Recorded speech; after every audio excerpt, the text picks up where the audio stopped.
Alright guys, today we're going to talk about ratios and proportions. So on number 1, 2, and 3 it says determine whether each pair of ratios are equivalent ratios.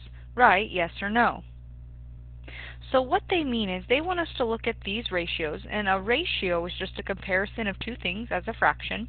So I have 7 over 6 and 52 over 48, and what they really want to know is if I simplify these fractions all the way down, as simplified as they can go, will they be equivalent? Will they equal the same thing? So if I were to look at the first fraction, 7 over 6, I cannot simplify that down anymore.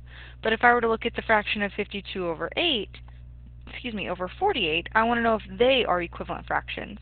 So 52 and 48, I can put 4 in each of those. So 52 divided by 4 is 13, and 48 divided by 4 is 12. Now 13 over 12 is as simplified as this fraction can get. And as you can see, 13 over 12 does not equal 7 over 6.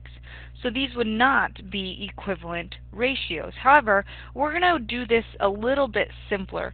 What we want to do is we're going to use something called cross multiplication. And what I want is I want to take the numerator of my first fraction and multiply it by the denominator of my second fraction and see if that's equivalent to the denominator of my first fraction times the numerator of my second fraction. So let's see what happens. I'm going to start by taking 7 times 48, and I get 336. And I want to know if that's equal to 6 times 52,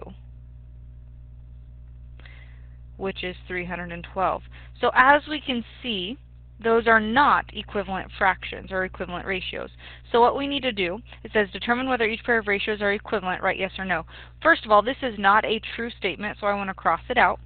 And then I write no, because they're not equivalent ratios. So that's all the work you need to show. Let's go to number 2 and try it again.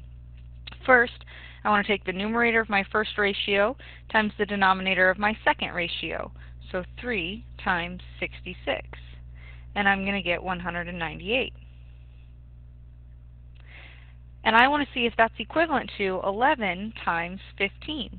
So 11 times 15, which is 165.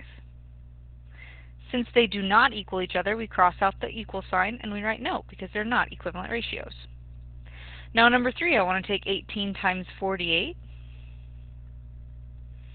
and I get 864.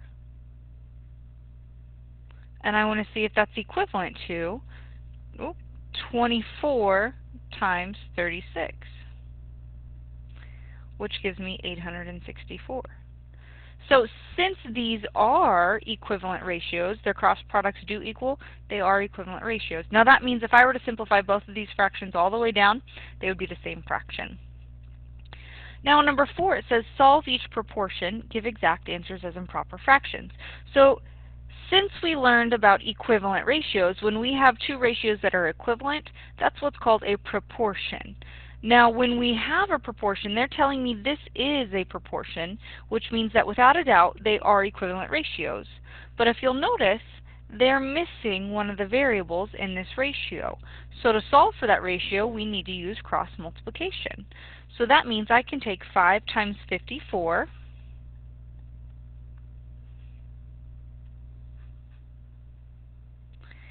and that's going to be equivalent to 30 times A. Now I have an equation that I can solve for my missing variable. So I want to divide each side by 30. And 270 divided by 30, those zeros cross out, so 27 divided by 3, A equals 9. On number 5, we're going to do it again. They're telling us they're a proportion, so we know that they are equivalent. So I can take 23 times V,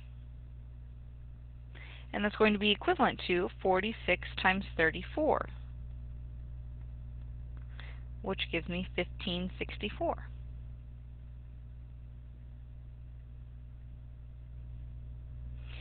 Now to solve, I just need to get the v by itself, so I'm going to divide each side by 23. So divided by 23.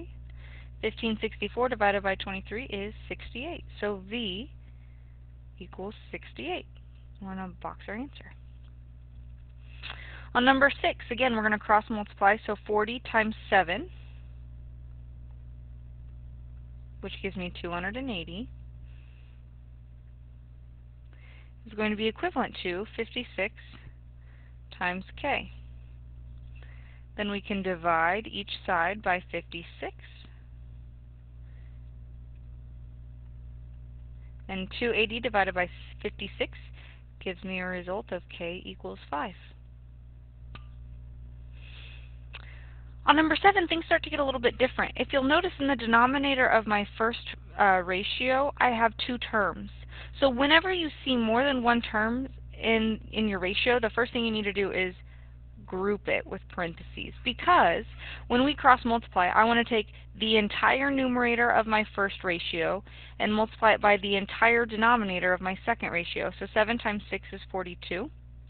And that's going to be equivalent to the entire denominator of my first ratio times the entire numerator of my second ratio. This denominator, we need to make sure we multiply the entire thing by that 14. I don't just want to multiply the a, and I don't just want to multiply the 4. I want to multiply the entire thing by 14. Now to solve, we can distribute. So 42 is going to equal 14a minus 14 times 4, which is 56. Then we can add 56 to each side. 42 plus 56 is 98, and that's going to be equivalent to 14a. Divide each side by 14, and 98 divided by 14 gives me a result of 7. Let's try again on number 8. Notice there's 2 terms in this ratio over here, so I automatically want to group them together with parentheses. Then I can cross multiply. I want to take 3 times the quantity of y plus 6, and that's going to equal 12 times 2, which is 24. Now we can distribute. 3 times y is 3y, 3 times 6 is 18, and that's going to equal 24. Subtract 18 from each side, and 3y equals 6. Divide each side by 3, and y equals 2. On number 9, again we see 2 terms in this numerator, so I want to group it with parentheses, and I can cross multiply. So I'll get 4 times the quantity of m minus 1 equals 2 times 8, which is 16. Distribute, and I get 4m minus 4 equals 16. Add 4 to each side, and I'll get 4m equals 20.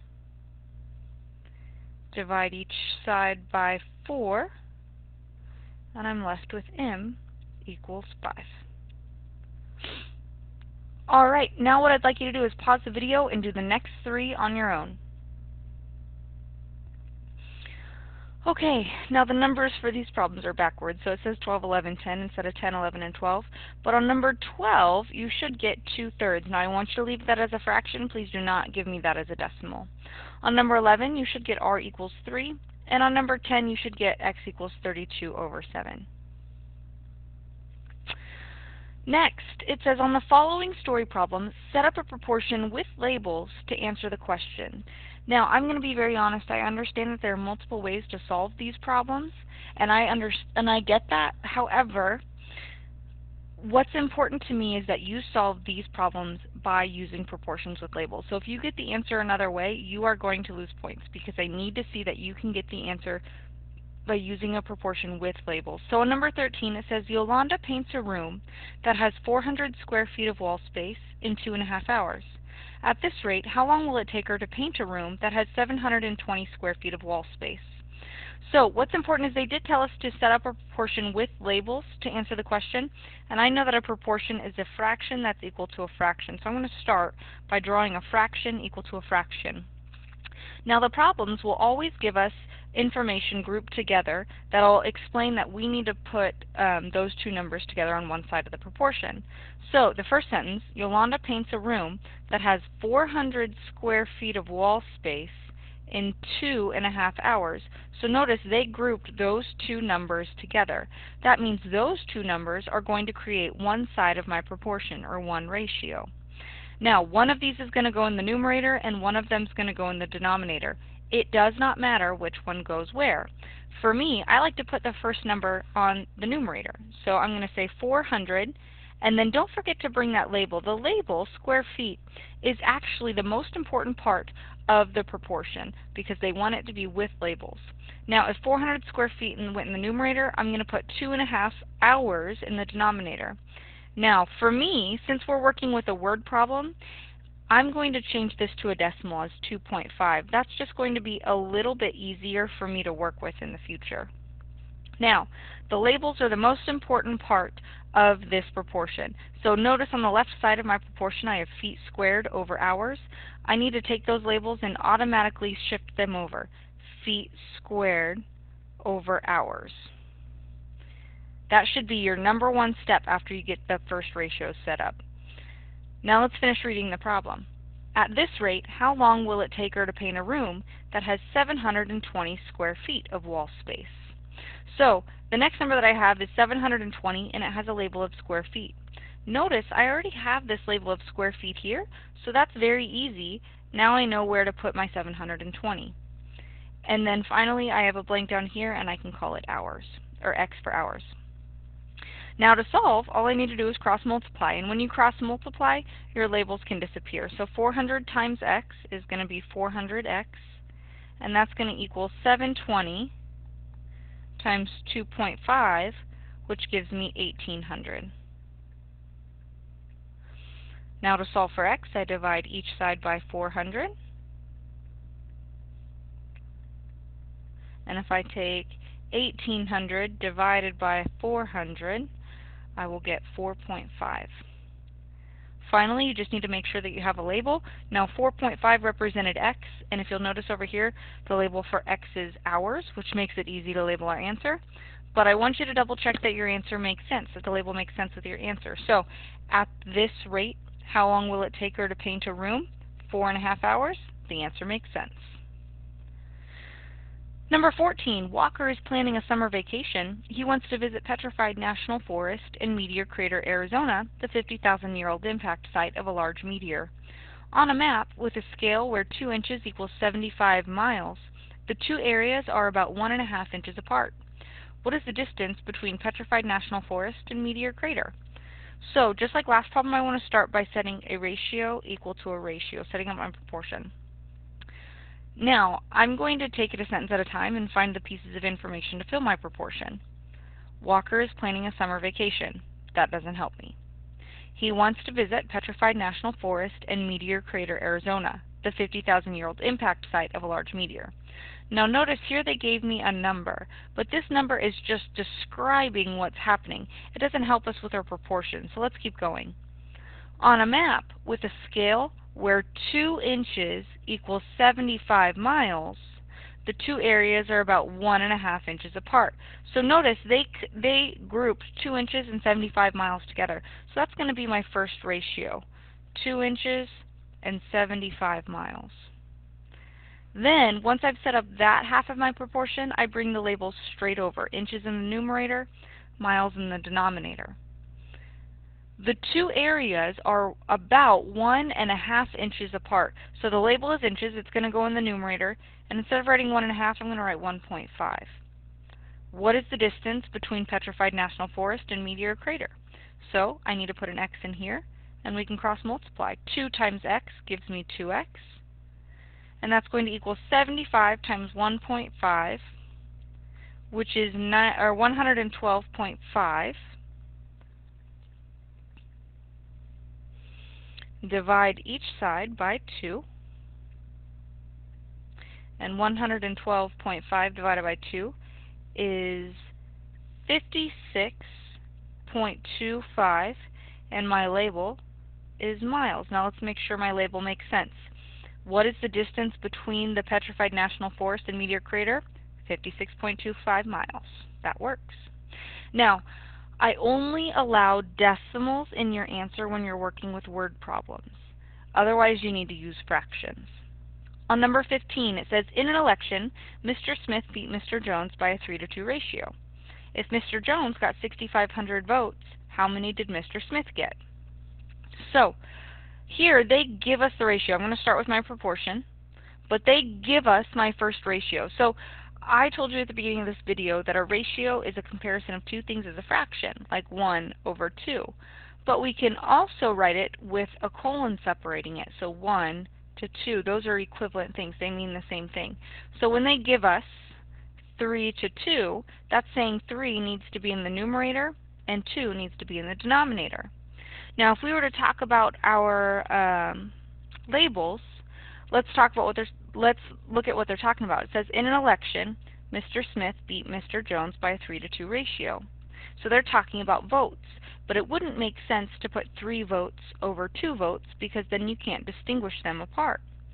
So it would make more sense if we were to say that Smith got 3 votes because he won, and Jones got 2 votes because he got less. Now with your labels and your proportion, they really only need to make sense to you. If they give you labels, for example, if they say miles and feet and hours, that's something that you need to have exact. But when we're talking about problems like these, the labels need to make sense to you. So 3 Smith and 2 Jones, or you could have put 3 votes for Smith or 2 votes for Jones. That's where your work can vary just a little bit. Now, just like in the past, we're going to take the labels straight over, Smith in the numerator and Jones in the denominator. And it said Mr. Jones got $6,500 votes. So that's going to go in the denominator. How many did Mr. Smith get? So what I'd like you to do now is pause the video and solve this problem. So you should have gotten 9,750 for your answer, but let's talk about the label. Up here in my proportion, my label is Smith, but it wouldn't make sense if I were to write 9,750 Smith. We need to make sure that the label answers the question. It says, if Mr. Jones got 6,500 votes, how many did Mr. Smith get? Mr. Smith got 9,750 votes. So always double check that your label makes sense. Alright, on number 16, a farmer is supposed to mix a pesticide in the ratio of 5 pounds of pesticide to 12 gallons of water. How many pounds of pesticide should he add to his sprayer, which has 240 gallons of water in it? So we're going to start with my proportion.